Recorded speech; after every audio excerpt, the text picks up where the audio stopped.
करण Verma unplugged के आज के एपिसोड में आपका स्वागत है। आज बहुत गुस्से में हूं मैं, तो मैंने कहा मैं आपसे आज डायरेक्ट जुड़ता हूं। जो बांग्लादेश में हो रहा है वो देखकर अगर अब भी हम लोग खामोश हैं तो हम धीरे धीरे कदम बढ़ा रहे हैं अपनी स्वयं की मौत की ओर। बड़ी सीधी सी बात है। देखिए, मैं आपको संक्षिप्त में बताऊं क्या चल रहा है। आपने देखा होगा दीपू चंद्र दास जी को किस तरह से मार के एक चौक पे लटका दिया गया है। दर्दनाक दृश्य है। वो सिर्फ दीपू चंद्र दास नहीं वहां पे लटका हुआ, वो हर एक हिंदू पोटेंशियल, उसकी पूरी अस्मिता भी लटकी हुई है वहां पर।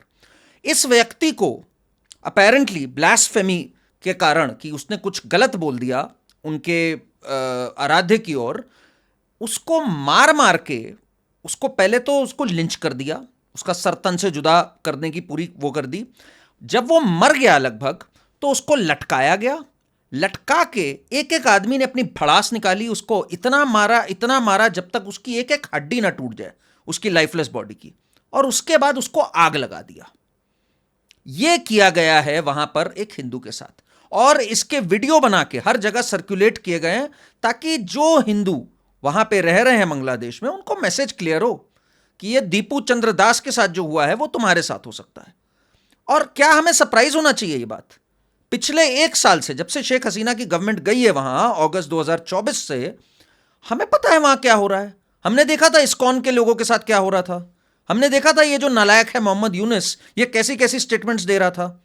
अभी जब ये चाइना गया, इसने साफ क्या बोला कि अरे चाइना हमारे थ्रू एक्सेस पा सकता है क्योंकि वो तो सेवन सिस्टर्स वाला जो इलाका है वो तो पूरा लैंडलॉक्ड एरिया है। खुली चुनौती दे रहा है वो कि ये पूरा लैंडलॉक्ड एरिया है। हम सिलीगुड़ी कॉरिडोर, चिकन नेक की बात खुल के लोग कर रहे हैं वहां पे। पॉलिटिकल पार्टीज कर रही हैं। हसनत अब्दुल्ला नाम का एक स्टूडेंट, नालायक है, स्टूडेंट है, जो भी है, वो कर रहा है ये बात कि हम तो सेवन सिस्टर्स का बदला ले लेंगे, और पूरा भारत के खिलाफ एक माहौल बना रखा है। ये देखिए शुरू कैसे हुआ, अभी के टाइम पे शुरू कैसे हुआ। वैसे तो ये पूरा 1971 से गड़बड़ाया हुआ है मामला, मैं उस पर भी आऊंगा।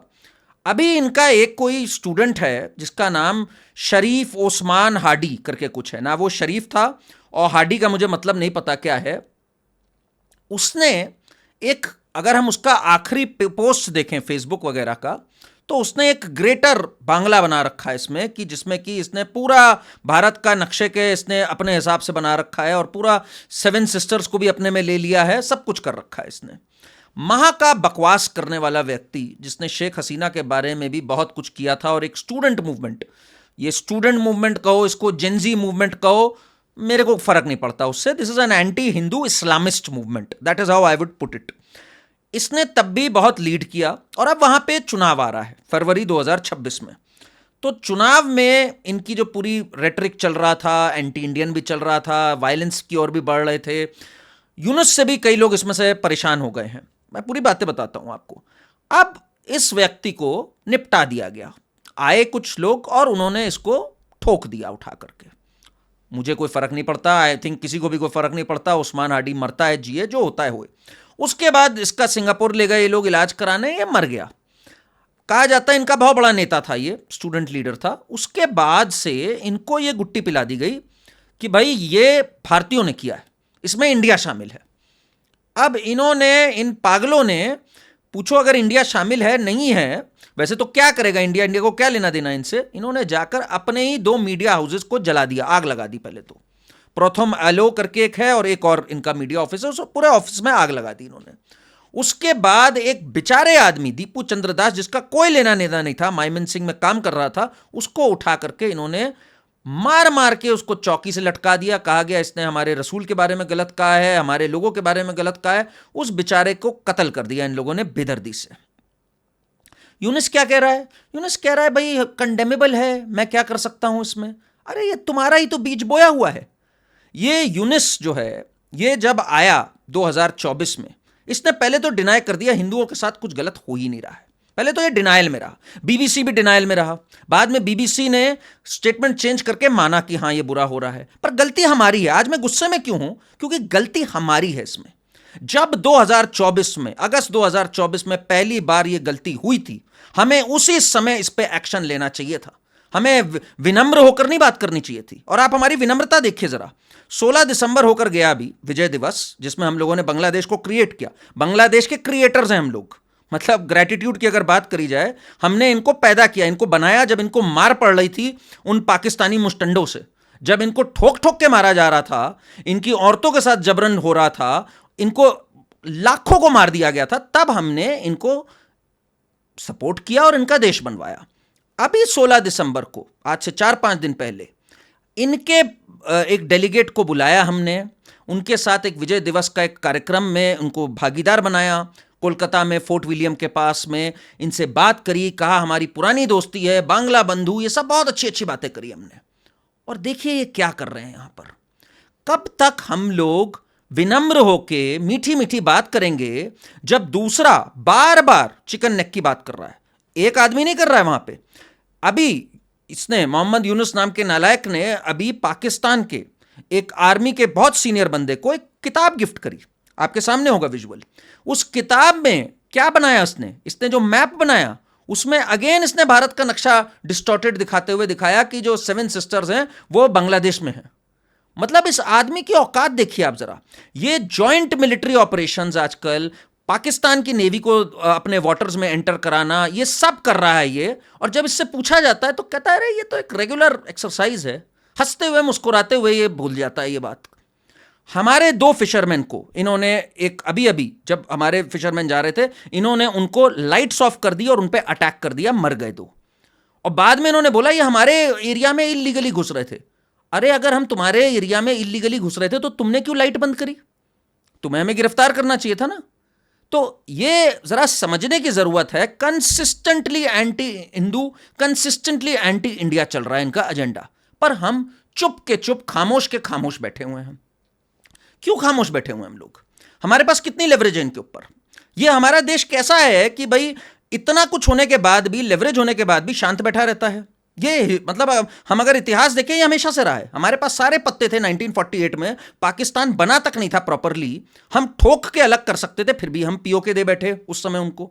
ये क्यों हम लोग करवाते हैं हर बार? आज की तारीख में बांग्लादेश के पास बॉर्डर किससे है? बांग्लादेश हर तरफ से घिरा हुआ है। म्यांमार से थोड़ा सा बॉर्डर हटा दे, 4000 किलोमीटर का हमारे से बॉर्डर है इनका। इनको कॉटन, जो इनकी टेक्सटाइल की गारमेंट्स की बात करते हैं, वो हमारे से जाती है। इनको पावर अदानी से मेजरली जाती है। अनपेड ड्यूज रहते हैं भिकमंगों के, तब भी हम लोग देते रहते हैं। बीच में प्लग खींचा था, बट उन्होंने कहा था हम करप्शन का चार्ज कर देंगे अडानी के अगेंस्ट। अरे किस बात का हमें डर है भाई इनसे? इनको ठोको ना जा करके, नहीं चाइना आ जाएगा, नहीं ये आ जाएगा, ऐसे तो फिर सोचते रहो, फिर तो कोई अंत नहीं है ना।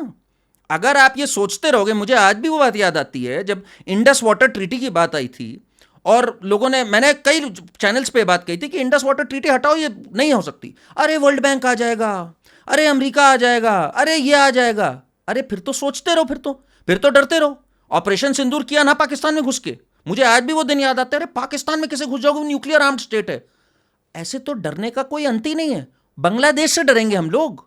इनको ठोक के मारो। अभी स्ट्रॉन्ग स्टेटमेंट जानी चाहिए। इनके एनवॉय को बुलाओ, इनके एनवॉय को दफा करो यहां से, एम्बेसी पे लगाओ ताला, अपने लोग बुलाओ और साफ कह दो अगर एक हिंदू को कुछ हुआ तो फिर you will face our wrath. हम आते हैं बॉर्डर के उस पार। चिकन नेक की जो बात कर रहे हो, तुम्हारी 2 नेक्स होंगी चिकन नेक की। ये चिटागोंग के पास, मैंने सुना है मिजोरम में एक बेस हमारी एक्टिवेट हो रही है। मुझे कहीं सुनी बातें नहीं चाहिए, मुझे एक स्ट्रॉन्ग स्टेटमेंट चाहिए गवर्नमेंट की तरफ से। देखिए ये जो ऑपोजिशन वाली हैं जितनी, वो तो नालायक हैं, वो तो, उनसे तो हमें क्या उम्मीद करनी। वो तो सीएए का विरोध कर रहे थे कि परसिक्यूटेड हिंदू सिख्स जो आए वहां से उनको तक शरण मत दो।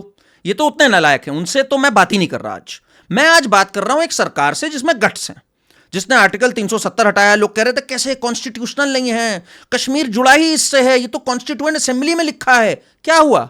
रास्ता निकला ना इसका, एक प्रेसिडेंशियल नोटिफिकेशन से हुआ ना, तरीके से आपने करा तो जहां चाहा है वहां रहा है। बड़ी सीधी सी बात है। इंडस वाटर ट्रीटी भी अबेयंस में डाली इन्होंने। आज मैं साफ कह रहा हूं, क्यों नहीं हम इनकी पावर पे एक कुछ कटौती कर सकते हैं? क्यों हम अपने लैंड पोर्ट्स इनको देते हैं इनके एक्सपोर्ट्स के लिए? हमने लैंड पोर्ट्स इनके कुछ शटडाउन किए थे मई 2025 में, ये फैक्ट है। कंप्लीट शटडाउन करो भाई, हम नहीं चाहते इनका माल यहां से जाए। घुमा घुमा के भेजो इधर उधर से, तुम करो अपना जो करना है। इनको कॉटन सप्लाई वप्लाई करना बंद करो, ले लो ना चाइना से। देखते हैं चाइना तुम्हें कहां कहां से घुमा घुमा के देता है। म्यांमार के रास्ते आता है या आरा तिरछा होके आता है, चाइना तक तो हमारे आगे तरसता है, जहां हम बैठे हुए मलक्का स्ट्रेट के पास। इतनी एडवांटेजेस होने के बाद, इतनी बड़ी इकोनॉमी होने के बाद, हम क्या बांग्लादेश से सोचेंगे 2 बार? इनको 2 थप्पड़ खींच के मारो, अभी देखो ये मिमियाना शुरू कर देंगे। पर हम लोग इनको प्यार से समझा रहे हैं, इन्वॉय को बुला रहे हैं, 16 दिसंबर पे इनको एक फंक्शन में बुला रहे हैं, 2 फ्रंट्स खुल जाएंगे, 3 फ्रंट्स खुल जाएंगे। देखो, अगर आप इनको एक स्ट्रांग मैसेज नहीं दोगे तो आप ये समझ लो 10 लोगों और के हौसले बुलंद होते जाएंगे। आज खुले में ये लोग पाकिस्तान के लोगों से मिल रहे हैं, पाकिस्तान के आईएसआई के लोग जा रहे हैं, चाइना में जा रहा है मोहम्मद यूनुस। और ये मोहम्मद यूनुस कौन है, जरा आपको ये समझने की जरूरत है। मोहम्मद यूनुस चीज क्या है? ये मोहम्मद यूनुस वो व्यक्ति है जो अमेरिका के डीप स्टेट का एक पिट्ठू था। खास तौर से अगर मैं कहूं तो डेमोक्रेट साइड का पिट्ठू था, क्लिंटन फाउंडेशन का एक गुलाम। उसके बाद इसको ओबामा ने सर पे चढ़ा रखा था, बाइडेन ने सर पे चढ़ा रखा था। जहां बाइडेन गया, ट्रंप ने कहा भाई तुम कौन हो, मरो जाके, मैं तो अपने बाप का सगा नहीं हूं, तुम्हारा कौन होगा। मोहम्मद यूनुस वो तो ऐसे बात करता है, this is a peasant of a country, this is a shithole country, वो तो ऐसे बात करता है। उसने कहा तुम हो कौन भाई, मोहम्मद यूनुस। अब मोहम्मद यूनुस लगा भाई चाइना को इंप्रेस करने में, कहीं ना कहीं से तो इसको अपना डोल आउट करवाना है। तब से ये चाइना जाके बात करना, चाइना के साथ कोऑपरेशन करना, चिकन्स नेक की बात करना। देखिए ये कितनी शर्म की बात है। आज ये जो सिलीगुड़ी कॉरिडोर है, जब हमने बांग्लादेश क्रिएट किया, क्या ये ठीक नहीं हो सकता था तब? इतनी इतनी बेअकली हम लोगों ने कैसे दिखा दी इतिहास में, मैं ये सोचता हूं। इतनी ब्रेव विक्ट्री हमने करी 71 में, इस देश को बनाया हमने, उस समय हम इस चिकन्स नेक को ब्रॉड नहीं कर सकते थे क्या? कितना बड़ा टेक्टिकल एरर है, आप सोचो जरा इस बात को। उसके बाद हमने इस देश को कैसे अपने एंटी होने दिया। आज मैं कुछ बातें आपको और बताने जा रहा हूं। आपने नाम सुना होगा शेख मुजीबुर रहमान का, जो शेख हसीना का फादर था। शेख मुजीबुर रहमान को बहुत लोग सोचते हैं बड़ा प्रो इंडिया था। भाई भाई आफ्टर ऑल उसकी मदद करी थी हमने, देश बनाया था, उसको बचाया था हम लोगों ने। तो शेख मुजीबुर रहमान को कई लोग हमारे देश में सोचते हैं he was very pro India. Sheikh Hasina is also pro India. Sheikh Hasina बाद में भले ही अपने मतलब के लिए हो गई हो, आपको जरा पता होना चाहिए शेख मुजीबुर रहमान कौन है, ताकि नॉलेज हो आप लोग को, शत्रु बोध बढ़े आप लोग का। शेख मुजीबुर रहमान 1947 के बाद, जब ये आजाद हो रहे थे हम लोग और पार्टीशन हुआ दर्दनाक, शेख मुजीबुर रहमान एक नॉन जिहादी था। इसको हिंदू से इतनी हेट्रेड थी कि सोहरावर्दी, आपने डायरेक्ट एक्शन डे के बारे में तो सुना होगा, नोआखली राइट्स के बारे में सुना होगा। सोहरावर्दी, जिसको बुचर ऑफ बंगाल कहा जाता था, उसका शागिर्द था ये। वो कहता था भाई इसमें क्या कमाल का टैलेंट है, इसको तो हिंदुओं से इतनी नफरत है कि ये तो बचपने में ही लड़ गया था गैंग वॉर्स के अंदर। इस कदर कट्टर हिंदू नफरत करने वाला जो है, वो बाद में लोग कहने लग गए बांग्ला बंधु, ये तो हमारा दोस्त है। अरे वो कभी भी आपका दोस्त नहीं था। उसने ना मंदिरों के लिए कुछ किया, उसने ना सही से आपको एक्नॉलेज किया, एक आध स्टेटमेंट्स इधर उधर की छोड़ दें, वो कभी भी आपके ज्यादा सपोर्ट में नहीं था। जमाते इस्लामी को एक्टिव रखा, आज तक एक्टिव है जमाते इस्लामी। कैसे एक्टिव हो गई जमाते इस्लामी उस जगह? वैसे तो जमाते इस्लामी भारत में भी हर जगह एक्टिव है। और ये जमाते इस्लामी कौन है? जमाते इस्लामी वो है जिसका दिल धड़कता है पाकिस्तान के लिए। वही पाकिस्तान के लोग जो बंगालियों को खोज खोज के मार रहे थे ऑपरेशन सर्चलाइट के तहत, टीका खान, याया खान, ये जमाते इस्लामी उनका एड्रेस बताती थी, यहां इसको मारो, यहां इसको मारो। और ये मारे जाते थे, और जो रेफ्यूजीज आते थे भारत में उनको श्रेय भी मिलती थी। और भारत ने तब मुक्ति बाहिनी के साथ मिलकर इनको आजाद कराया। पर आज वही जमाते इस्लामी इस यूनुस, मोहम्मद यूनुस के साथ मिली हुई है, और ये चाहते हैं इतना गंद मचे कि चुनाव प्रॉपर होए ना, चुनाव होए ना, एक अनस्टेबिलिटी रहे, और यही लोग एक तरह से पावर इंजॉय करते रहे। अब हमारे लिए क्या है इसमें ऑप्शंस? मैं बड़ी सीधे तौर पे बात करता हूं। There are 3-4 things that we need to do right away. Number 1, we need to tell Bangladesh कि अगर अब एक भी एक्टिविटी हुई, एंड ये स्टेटमेंट फ्रॉम द टॉप आनी चाहिए, अगर एक भी एक्टिविटी हुई तो आपका हमारा जो ये 4000 किलोमीटर का बॉर्डर है ना, ये फिर एक्टिवेट हो जाएगा। फिर इस बॉर्डर पे भी आतिशबाजी होगी, और हमारा को अगर ठीक लगेगा हम आगे भी जाएंगे। और हम ब्रह्मोस का एक ट्रेलर दे चुके हैं ऑपरेशन सिंदूर के दौरान। तो अगर ये भी इनका अगर मन नहीं भरा हो, पाकिस्तान से पूछ सकते हैं क्या ट्रेलर होता है उसके, उनके नूर खान एयरबेस और बाकी सबका है। अगर इनको भी एक ट्रेलर चाहिए तो we are all set to deliver BrahMos with love from India. बिल्कुल साफ ये मैसेज होना चाहिए in the harshest term possible. Embassy इनकी बंद करो, पावर सप्लाई इनको कट करो, हमारा लॉस होता है होए, ले लो जहां से पावर सप्लाई लेनी है। कई लोग कह रहे हैं अरे ये तो हमारे लिए बिजनेस अपॉर्चुनिटी लॉस है, ये तो चाइना की ओर बढ़ जाएंगे। भाड़ में जाओ ना, चाइना की ओर बढ़ो, तुम देखते हैं। You think China will mess with us also beyond a point? $100 billion plus का ट्रेड सरप्लस है, ये लगता है लोगों को।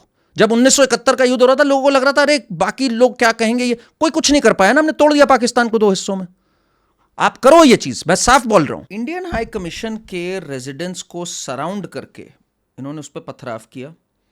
इस समय हमारे डिप्लोमैट्स वहाँ पर इन डेंजर है। मेरा एक बात इस पे हमेशा से ये कहना रहा है कि क्या इस पे कोई भी, चाहे मैं वेस्टर्न मीडिया की बात कर रहा हूँ, कोई भी और कंट्री की बात कर रहा हूँ, has there been any outreach on this? हमें याद आता है हल्का सा भी अगर कुछ हो जाए कभी किसी हाई कमीशन पे, किसी की एम्बेसी पे, काउंसिल पे, किस तरह से बीबीसी, सीएनएन, गार्डियन क्या क्या कर जाते हैं। कंप्लीट साइलेंस इसके ऊपर, complete silence from the western media. मतलब एक बात हमें जरा समझनी पड़ेगी यहां पर, ये एक इस्लामिस्ट रिबेलियन है, क्लियर कट इस्लामिस्ट अटैक है ऑन सनातन धर्म, ऑन हिंदूज। एंड अगर भारत नहीं है एक नेचुरल हैबिटेट फॉर हिंदूज जो कि कहीं पे भी प्रोसिक्यूटेड हो, तो मुझे नहीं पता क्या है फिर। एंड आई थिंक इस समय एक स्टेटमेंट जानी चाहिए from the government, from everyone, एक पॉलिसी बननी चाहिए कि अगर कहीं पे भी किसी हिंदू का जेनोसाइड हो रहा है, प्रताड़ना हो रही है, उसको भागकर पूरा हक है आने का भारत में, नो क्वेश्चंस आस्क्ड। जिस तरह से कोई भी जीव अगर कहीं भी प्रताड़ित है, उसके लिए इजराइल एक नेचुरल हैबिटेट है, उसमें कोई क्वेश्चंस आस्क्ड नहीं है। यह होने की बहुत ज्यादा सख्त जरूरत है। देखिए, अगर हमारी हिंदू सिविलाइजेशन खत्म हो जाती है, बाहर हर तरफ मरने लग जाते हैं और हम नहीं खड़े होते हिंदू के साथ, कोई नहीं खड़ा होगा। There are 57 Islamic nations, there are tens of Christian nations, Hindu nation केवल भारत है, और बचा कुचा जो है वो नेपाल है। नेपाल भी किस किस्म का है वो छोड़ दीजिए, इट इज भारत ओनली। तो अगर हम यहां पर चुप रहते हैं और अपेरेंटली कहा जाता है कि हमारे यहां एक हिंदुत्ववादी सरकार है, तो मेरे ख्याल से इससे ज्यादा शर्म की बात नहीं हो सकती अगर एक सो कॉल्ड हिंदुत्ववादी सरकार, और मेरा मानना है वो हिंदुत्ववादी सरकार, कुछ चीजें उन्होंने करी हैं बहुत अच्छी, कुछ चीजें नहीं अभी तक करी, जैसे कि बांग्लादेश को मुंहतोड़ जवाब नहीं दिया, पाकिस्तान को दिया, बांग्लादेश को मुंहतोड़ जवाब यहां देना जरूरी है। एक और वजह, किस वजह से जरूरी हो जाता है, ऑपरेशन सिंदूर के बाद एक हमारी जो मस्कुलर पॉलिसी आई, अगर हम इस पे फॉलो अप नहीं करते बांग्लादेश से, तो ये लगेगा कि भाई हिंदू की जिंदगी, भारतीय की जिंदगी बहुत ही ज्यादा सस्ती है, इनको मार दो, चले जाओ, आगे बढ़ जाओ। ये थोड़ी सी निंदा कर देते हैं, थोड़ा सा हमारे एनवॉय को बुला के चाय पे गपशप कर लेते हैं और आगे बढ़ जाते हैं। इट इज इंपॉर्टेंट कि कुछ ना कुछ सॉलिड काइनेटिक एक्शन हो अगेंस्ट बांग्लादेश।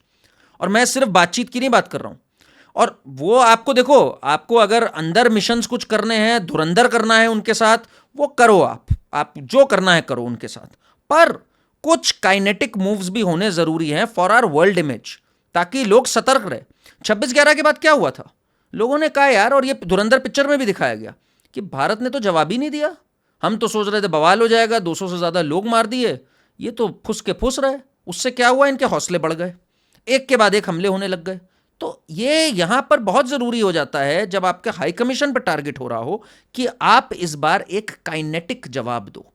मैं कई चीजें सजेस्ट कर सकता हूं, हमारा जो एक रिवर अग्रीमेंट है इनके साथ, उसके ऊपर भी बात हो सकती है, जो कि 2011 में एक स्टैंड स्टिल अग्रीमेंट हुआ इनसे। वेस्ट बंगाल की सरकार ने कहा अभी हम नहीं रेडी हैं।